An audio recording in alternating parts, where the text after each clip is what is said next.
So what's the reward for hitting target last year? Typically, a higher target this year.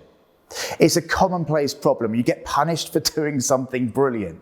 And it creates a really uneasy situation where typically you've got to say yes to the next target, but you're thinking, how am I going to achieve this?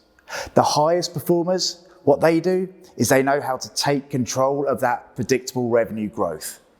They do that by breaking down their targets into 4 core areas. They're called the sales velocity levers. The 4 levers are the number of opportunities in your pipeline, the average order size, the win rate you're achieving, and then the speed of sale.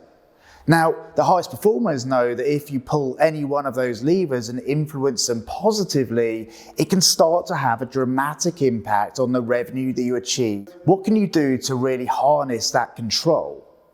What we need to do is to look at what your current performance is against each of those levers. So start with a snapshot of what it looks like at the moment. How many deals do you have in the pipeline? What is the average order size? What is the average win rate? And what's the average speed of sale? Then the cool stuff happens. You can start to simulate. If you pulled this lever and increased the number of opportunities by just 2%, and increase the average order value by 4%, but then decrease the speed of sale by just 2 days, what you start seeing is that the number at the end starts to dramatically increase in terms of the velocity of the sale you've got and how close you're getting to revenue. So that then leaves the question, what do you do with that information?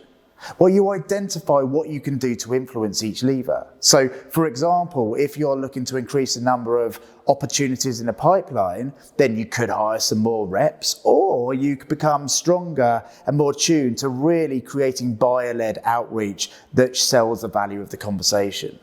Or if you're looking to increase the speed of sale, take a couple of days off the length of that sales cycle, maybe focusing on the business case and the proposal so it gets through those stakeholders quicker, could be a way forward.